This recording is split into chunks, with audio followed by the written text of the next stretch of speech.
हाय बच्चों, I hope आप सब बहुत अच्छे होंगे, सब कुछ बहुत बढ़िया चल रहा होगा। तो आज भी एक टॉपिक कवर अप करेंगे, क्लास 12th का ही करेंगे, केमिस्ट्री की, ऑर्गेनिक केमिस्ट्री का, जिसमें हम पढ़ेंगे SN1 और SN2 के बारे में। SN1 और SN2 ये दोनों हम इसमें कवर अप करेंगे आज की क्लास के अंदर। SN1 SN2 दोनों आपका कवर अप हो जाएगा। तो जिनको डाउट है वो इस वीडियो में बने रहें। ये टॉपिक आपका बहुत अच्छे से क्लियर होने वाला है, CBSE लेवल का। अभी IIT JEE मेडिकल ये सब बाद में देखेंगे, अभी अकेला हूँ, कितना करूँ, समझा करो। तो SN1 की बात हम सबसे पहले स्टार्ट करने से पहले SN2 करते हैं। तो SN2 न्यूक्लियोफिलिक सब्स्टिट्यूशन रिएक्शन बोलते हैं। SN का मतलब ये था न्यूक्लियोफिलिक सब्स्टिट्यूशन रिएक्शन, ठीक है। न्यूक्लियोफिलिक सब्स्टिट्यूशन रिएक्शन होता है SN1 में। जैसे एग्जांपल के तौर पे SN1 एग्जांपल हम ले रहे हैं, सॉरी SN2 है। तो SN2 में जैसे एग्जांपल के तौर पर हमने मान लो CH3 लिया, क्या लिया, CH3Br लिया। इसको हमने एक्वस KOH के साथ रिएक्ट कराया, तो जो प्रोडक्ट आएगा वो आएगा CHHOH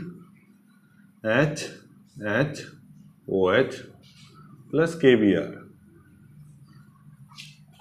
देखो न्यूक्लियोफिलिक एडिशन रिएक्शन है, न्यूक्लियोफिलिक सब्स्टिट्यूशन। ये जो Br है K के साथ बाहर, न्यूक्लियोफाइल का मतलब क्या है, OH न्यूक्लियोफाइल है KOH का, तो OH इस पे अटैक करेगा, ठीक है। तो जब OH अटैक करेगा तो Br निकल जाएगा K के साथ, ठीक है, घूमने चला जाएगा, घूमने नहीं जाएगा, वो एडजस्टमेंट होती है। तो ये एक्चुअली में रिएक्शन हो रही है। तो जब ये रिएक्शन होती है इसकी मैकेनिज्म क्या है, तो इसकी मैकेनिज्म जो है वो हम बात करते हैं, वो फॉलो करता है SN2। वो कैसे करता है वो देखते हैं। तो सबसे पहली बात कि ये जो आपने H ऐसे करके लिखा है, इसको ऐसे ही रहने दो और इसके OH न्यूक्लियोफाइल को इस पे अटैक कराओ, कराया। इसके बाद क्या बनेगा, एक इंटरमीडिएट बनता है CHHH। यहां से OH आया, इसको डैश डैश डैश लिखेंगे, क्या लिखेंगे, डैश डैश डैश, और यहां से Br। This is called intermediate. अब होगा क्या, इंटरमीडिएट के अंदर एक्चुअली में जो Br का जो बॉन्ड है ना वो वीक होता चला जाएगा।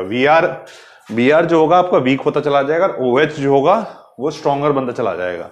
इसी वजह से जो प्रोडक्ट होगा, अब की बार रीअरेंजमेंट होगी। रीअरेंजमेंट में क्या होगा, OH इधर चला गया, H इधर ऐसे, और Br माइनस अलग हो गया।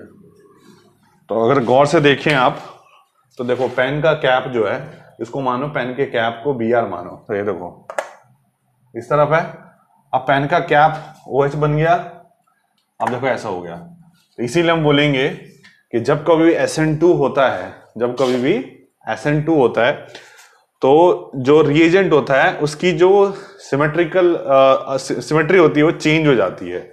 मतलब this thing is called inversion of configuration. क्या बोलते हैं इसको हम लोग, इनवर्जन ऑफ कॉन्फ़िगरेशन। मतलब जो कॉन्फ़िगरेशन है ना वो इन्वर्ट हो गई है। इन्वर्ट हो गई मतलब जो ये फ्रंट व्यू था अब वो बैक व्यू हो गया है, ठीक है, ध्यान रखना। फ्रंट में H थे पहले, अब फ्रंट में OH हो गया। अब तो ये चीज बहुत इंपॉर्टेंट है, SN2 के अंदर ऐसा होता है। अब ध्यान से देखो, there is involvement of nucleophilic attack. Nucleophile attack कर रहा है, तो जब न्यूक्लियोफाइल अटैक करता है तो दो फैक्टर्स अकाउंट में आते हैं। और दो फैक्टर जो होते हैं उसमें सबसे पहला फैक्टर होता है that is called steric hindrance. तो ये सब मैं मिटाता हूं, मैकेनिज्म आई होप आपको समझ में आ गई होगी।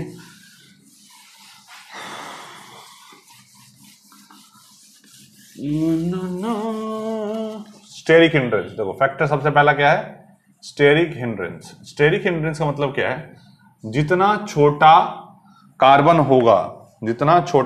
होगा उतना ही ज्यादा अच्छा है।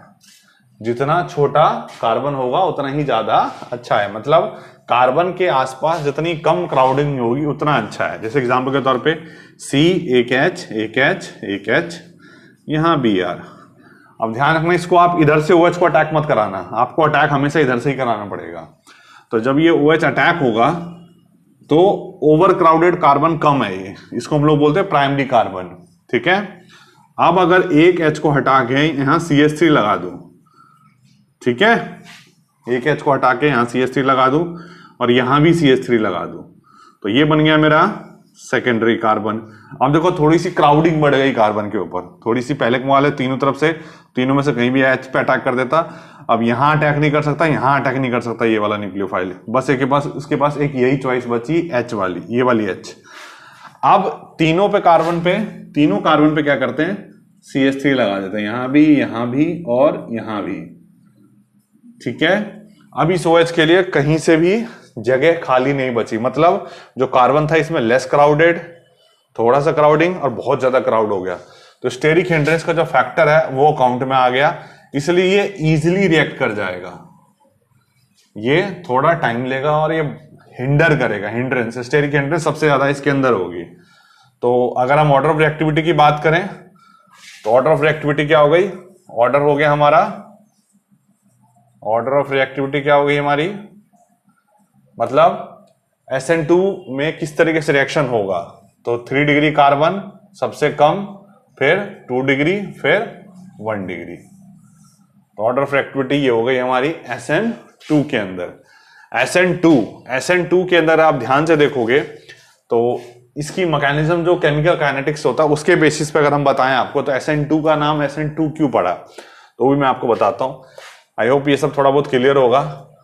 एडिशन करते हैं, SN1 SN2 दो तरह के न्यूक्लियोफिलिक होते हैं। SN2 के अंदर सबसे पहली चीज आपने क्या देखना फैक्टर, कि इंटरमीडिएट बनता है, इंटरमीडिएट के बाद वो जो प्रोडक्ट आप सोचते हो जिस तरीके की सिमेट्री होती है उसका जस्ट अपोजिट बनता है, just like the umbrella caught up in a strong wind, उल्टा हो जाता है ना, तो वैसे ही सेम टू सेम यहां हो रहा है।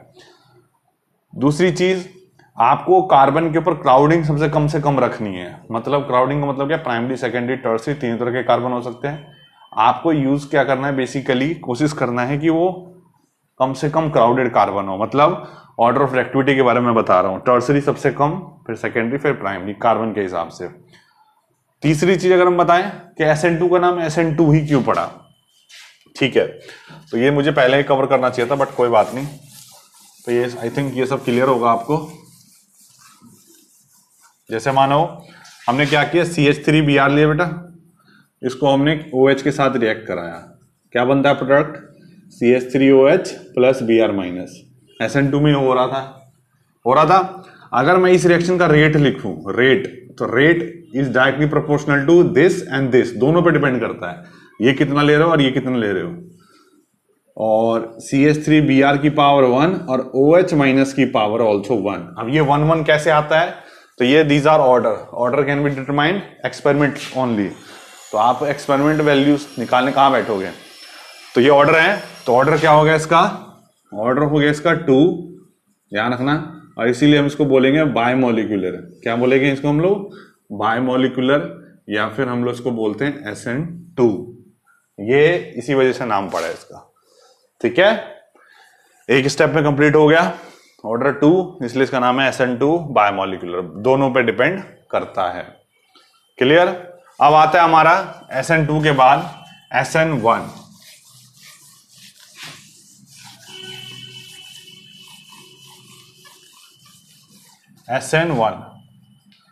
SN1 रिएक्शन में बड़ा कार्बन लेना हमने, जैसे CH3 होल थ्राइस CBr लिया, इसको मैंने OH माइनस रिएक्ट करके दिया, तो ये बन गया CH3 होल थ्राइस COH प्लस Br माइनस।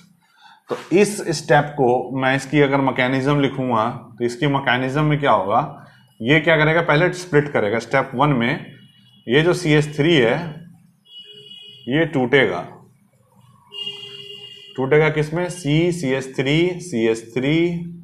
CH3 प्लस और Br माइनस में, इन दोनों में टूटेगा, मतलब फॉर्मेशन ऑफ कार्बोकेटाइन, इस स्टेप को बोलते हैं हम लोग फॉर्मेशन ऑफ कार्बोकैटाइन, ये कार्बोकैटाइन आपका बनाएगा। कार्बोकैटाइन बनाने के बाद हम जानते हैं कि इस रिएक्शन से ही आपका रेट आ जाएगा, क्योंकि ये स्टेप जो है आपका स्लो स्टेप है। According to chemical kinetics slow step is the rate determining step. तो रेट क्या आएगा, CH3 होल थ्राइस CBr, इसी की पावर 1 हो जाएगी, एक ही रिएजेंट है तो इसकी पावर 1 हो जाएगी। तो ऑर्डर हो जाएगा इसका आपका 1, और इसको हम लोग बोलेंगे यूनिमोलिकुलर। यूनिमोलिकुलर होने की वजह से इसका नाम होगा बेटा SN1, इसलिए SN1 नाम बोला जाता है इसको। तो रेट हो गया CH3 whole thrice CBr, unimolecular, slow step हो गया फर्स्ट स्टेप। तो सेकेंड स्टेप में क्या होगा, जो कार्बोकैटाइन आपने बनाया है, जो आपने कार्बोकैटाइन बनाया था वो ये था। इस कार्बोकैटाइन को हम क्या करेंगे, इस पे अटैक कराएंगे। तो जब ये इस पे अटैक करेगा तो ये बन जाएगा CH3OH, ये बन जाएगा।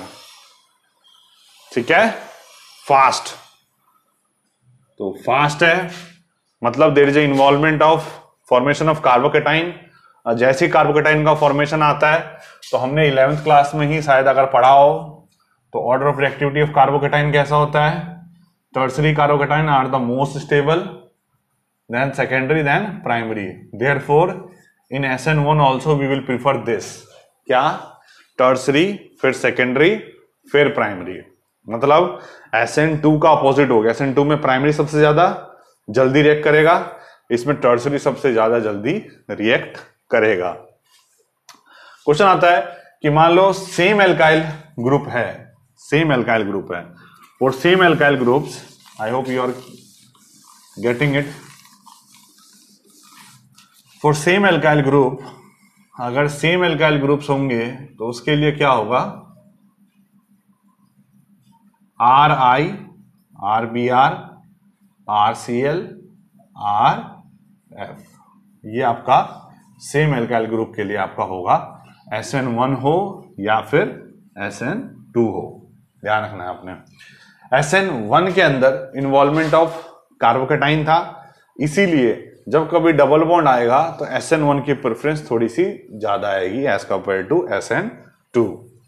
तो ये हमारा ऑर्डर ऑफ रिएक्शन था, SN1 SN2 दोनों को समअप करते हैं। SN2 हमारा क्या है, सबसे पहली चीज SN2 में ऑर्डर जो होता है 2 होता है, इसलिए इसका नाम बायोमोलिकुलर SN2 पड़ता है। ऑर्डर ऑफ रिएक्टिविटी होती है इसकी primary, secondary and tertiary. Same alkyl होगा तो RI, RBr, RCl, RF। SN2 में it follows inversion of configuration SN2 वाला। SN1 की अगर बात करें तो इसके अंदर सबसे बड़ा कार्बन लिया, तीसरा 3 डिग्री का कार्बन, उसको हमने रिएक्ट किया किसके साथ, OH के साथ, तो रिएक्शन बनी थी। उस रिएक्शन को हमने देखा 2 स्टेप में कंप्लीट हुआ। फर्स्ट स्टेप में क्या हुआ था, formation of carbocation. Second step में हुआ था आपका प्रोटॉन का ट्रांसफर, प्रोटॉन जो भी न्यूक्लियोफाइल है फटाक से अटैक करता है। Fast step, slow step is the rate determining step. तो स्लो स्टेप से हमने रेट निकाल लिया, रेट से ऑर्डर आया, ऑर्डर से मोलिकुलैरिटी आ गई, मोलिकुलैरिटी से हमें पता चल गया यूनिमोलिकुलर, इसलिए उसका नाम SN1 पड़ गया। ऑर्डर ऑफ रिएक्टिविटी की बात करें तो उसमें होता है प्राइमरी, सेकेंडरी, टर्सरी, इसमें होता है टर्सरी, सेकेंडरी, प्राइमरी। तो ये है ऑर्डर ऑफ रिएक्टिविटी किसके लिए, SN1 के लिए। SN2 में प्राइमरी, सेकेंडरी, टर्सरी, ठीक है, SN2 में 1 में टर्सरी, सेकेंडरी एंड प्राइमरी। अगर एल्काइल ग्रुप्स आप यूज करोगे तो SN1 SN2 दोनों में, अगर सेम एल्काइल ग्रुप्स होंगे तो SN1 SN2 दोनों में RI, RBr, RCl, RF, यही आपका ऑर्डर होगा। और अगर आप हाइपर कॉन्जुगेशन फैक्टर लोगे तो डबल बॉन्ड का देख लेना, डबल बॉन्ड के अंदर जैसा हो इसके हिसाब से करना।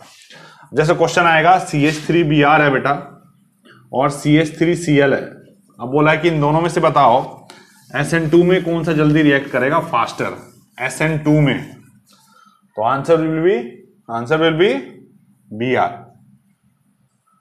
SN2 SN1 कुछ भी बोले, है तो एल्काइल दोनों के पास सेम, आंसर ही हो जाएगा। अगर मान के चलो क्वेश्चन ऐसा दे दे CH3 होल थ्राइस CBr और CH3I में से बताओ SN2 में कौन जल्दी फास्ट रिएक्ट करेगा। तो SN2 में हम देखते हैं छोटे से छोटा कार्बन, तो छोटा इन दोनों में से कौन सा है, ऑब्वियस बात है सर ये वाला, तो ये आंसर हो जाएगा। अगर इसी में क्वेश्चन में SN1 पूछ ले कि SN1 में कौन रिएक्ट करेगा, तो ये, ठीक है, SN1 में बड़ा कार्बन, जितना बड़ा कार्बन होगा, जितनी डिग्री होगी कार्बन की, उतना ज्यादा अच्छा है। तो आई होप आपको SN1 और SN2 थोड़ा बहुत क्लियर हुआ होगा। थोड़ा बहुत ही पढ़ना, ज़्यादा मत पढ़ना, नहीं तो दिक्कत हो जाएगी। एंड कोई डाउट हो नीचे कमेंट बॉक्स में पूछो। I hope I will try my best to give you answers. ठीक है, तो नेक्स्ट वीडियो में मिलते हैं, तब तक के लिए bye bye, take care and जय हिंद, लव यू।